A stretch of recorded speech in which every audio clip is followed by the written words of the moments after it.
വരുന്ന ലോക്സഭാ തെരഞ്ഞെടുപ്പിൽ കേരളത്തിൽ വലിയ പ്രതീക്ഷ വച്ച് മുന്നോട്ടു പോകുമ്പോഴും കേരളത്തിൽ നിന്ന് സീറ്റൊന്നും പ്രതീക്ഷിക്കേണ്ടതില്ലെന്ന വാർത്തകളാണ് പുറത്തുവരുന്നത്.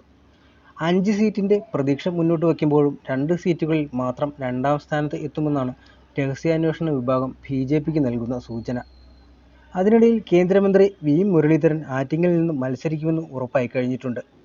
അടുത്ത തവണ എൻഡിഎ അധികാരത്തിലെത്തിയാൽ വി മുരളീധരൻ മന്ത്രിയായേക്കേണ്ടതില്ലെന്ന നിർദ്ദേശം സാക്ഷാൽ അമിത്ഷാ തന്നെ മുന്നോട്ട് വച്ചു കഴിഞ്ഞു.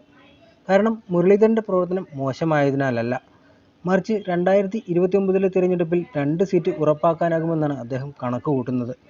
അതിനാൽ തോറ്റാൽ പോലും രാജ്യസഭയിലേക്ക് എത്തിച്ച് സുരേഷ് ഗോപിയെ കേന്ദ്രമന്ത്രിയാക്കാനുള്ള തീരുമാനം അദ്ദേഹം തന്നെ മുന്നോട്ട് വച്ചതായാണ് സൂചന. മാത്രമല്ല, കേന്ദ്ര നേതാക്കൾ കേരളത്തിൽ മത്സരിക്കേണ്ടതില്ലെന്നുള്ള നിർദ്ദേശവും പുറത്തു വന്നു കഴിഞ്ഞു. എങ്കിലും രാജീവ് ചന്ദ്രശേഖർ തിരുവനന്തപുരത്ത് മത്സരിക്കാനുള്ള നിർദ്ദേശവും വച്ചിട്ടുണ്ടെന്നാണ് പറയുന്നത്.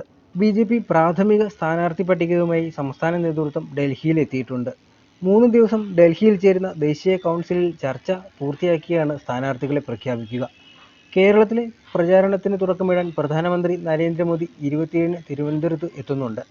സംസ്ഥാന പ്രസിഡന്റ് കെ സുരേന്ദ്രൻ്റെ പദയാത്രയിൽ പങ്കെടുക്കുന്ന അദ്ദേഹം തലസ്ഥാനത്ത് റോഡ് ഷോ നടത്തുകയും ചെയ്യുന്നുണ്ട്.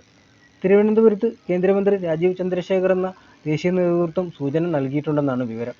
ചർച്ചയിലുള്ള മറ്റു പേരുകൾ ഇങ്ങനെയായിരുന്നു: തൃശൂരിൽ സുരേഷ് ഗോപിയും, ആറ്റിങ്ങലിൽ വി മുരളീധരനും, കൊല്ലത്ത് കുമ്മനം രാജശേഖരനും, പാലക്കാട് സി കൃഷ്ണകുമാറും, കാസർഗോഡ് പി കെ കൃഷ്ണദാസും, വടകരയിൽ പ്രഫുൽ കൃഷ്ണയും, കോഴിക്കോട് ശോഭാ സുരേന്ദ്രൻ അല്ലെങ്കിൽ എം.ടി. രമേശും, എറണാകുളത്ത് അനിൽ ആന്റണിയും, പത്തനംതിട്ടയിൽ പി.സി. ജോർജിനെ മത്സരിപ്പിക്കുന്നതിലും രണ്ടഭിപ്രായം ഉയർന്നിട്ടുണ്ട്. കെ സുരേന്ദ്രൻ തന്നെ മത്സരിക്കുന്നതും ആലോചനയിലുണ്ടെന്നും പറയുന്നുണ്ട്. കോട്ടയം തുഷാർ വെള്ളാപ്പള്ളിക്കായി ബി.ഡി.ജെ.എസിന് നൽകിയേക്കുമെന്നും പറയുന്നു. ഇടുക്കി ബി.ഡി.ജെ.എസിൽ നിന്ന് തിരിച്ചെടുക്കുകയും മേഖലാ പ്രസിഡന്റ് എൻ ഹരിക്ക് സാധ്യതയുണ്ടെന്നും പറയുന്നുണ്ട്. അതിനിടെ ലോക്സഭാ തെരഞ്ഞെടുപ്പിന് മുമ്പ് രാജ്യസഭാ തെരഞ്ഞെടുപ്പിന് ഒരുങ്ങുകയാണ് ബിജെപി. മിക്ക പാർട്ടികളും സ്ഥാനാർത്ഥികളെ പ്രഖ്യാപിച്ചും കഴിഞ്ഞിട്ടുണ്ട്. ഉത്തർപ്രദേശിലെ റായ്ബറേലി മണ്ഡലത്തിൽ നിന്നുള്ള ലോക്സഭാ എം.പിയായിരുന്ന കോൺഗ്രസ് നേതാവ് സോണിയാഗാന്ധി വരുന്ന രാജ്യസഭാ തെരഞ്ഞെടുപ്പിൽ മത്സരിക്കുന്നുണ്ട്. ആരോഗ്യ കാരണങ്ങൾ സൂചിപ്പിച്ച് സോണിയാഗാന്ധി റായ്ബറേലിയിലുള്ളവർക്ക് വികാരനിർഭരമായ കുറിപ്പ് എഴുതുകയും ചെയ്തു. എന്നാൽ രാജ്യസഭാ എംപിമാരിൽ ചിലരെ വീണ്ടും രാജ്യസഭയിലേക്ക് നാമനിർദ്ദേശം ചെയ്യാൻ തീരുമാനിച്ച ബിജെപി 7 കേന്ദ്രമന്ത്രിമാരെ മാറ്റി നിർത്തുകയും ചെയ്തിട്ടുണ്ട്.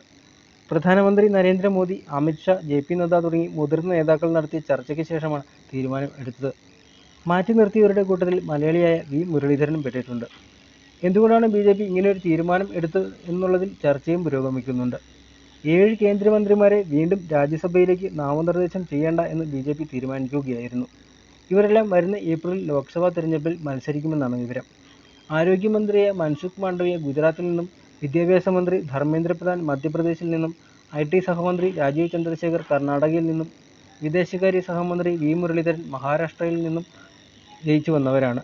പരിസ്ഥിതി മന്ത്രി ഭൂപേന്ദ്ര യാദവ് രാജസ്ഥാൻ, ഫിഷറീസ് മന്ത്രി പർഷോത്തം രൂപാല ഗുജറാത്തിൽ നിന്നും, ചെറുകിട സംരംഭക മന്ത്രി നാരായൺ റാണെ മഹാരാഷ്ട്രയിൽ നിന്നും ഇനി രാജ്യസഭയിലേക്ക് മത്സരിക്കില്ല. ഇവരെല്ലാം വരുന്ന ലോക്സഭാ തെരഞ്ഞെടുപ്പിൽ ബിജെപിക്ക് വേണ്ടി കളത്തിലിറങ്ങുകയും ചെയ്യും. മുതിർന്നവരെ മത്സരിപ്പിച്ച് നേട്ടം കൊയ്യുക എന്ന തന്ത്രമാണ് ബിജെപി ആലോചിക്കുന്നത്. ഒഡീഷ സ്വദേശിയാണ് ധർമ്മേന്ദ്ര പ്രധാൻ. അദ്ദേഹം ഒഡീഷയിലെ ബംബൽപൂർ, ദേവ്നാഗ് എന്നീ മണ്ഡലങ്ങളിൽ മത്സരിക്കാനാണ് സാധ്യത. ഭൂപേന്ദ്ര യാദവ് രാജസ്ഥാനിലെ അൽവാറിലോ മഹേന്ദ്രഗിരിലോ മത്സരിച്ചേക്കും. രാജീവ് ചന്ദ്രശേഖർ ബംഗളൂരുവിലെ ഏതെങ്കിലും സീറ്റിലാകും മത്സരിക്കുക എന്നും പറയുന്നുണ്ട്. അതിനു പുറമെയാണ് തിരുവനന്തപുരത്തേക്ക് എത്തും എന്നും പറയുന്നത്. മാണ്ഡവ്യ ഗുജറാത്തിലെ ഭാവ്നഗറിൽ ജനവിധി തേടിയെത്തിയേക്കും. രൂപാല രാജ്കോട്ടിൽ മത്സരിക്കാനാണ് സാധ്യത. വി മുരളീധരന് കേരളത്തിലെ ആറ്റിങ്ങലാണ് നൽകിയിരിക്കുന്നത്.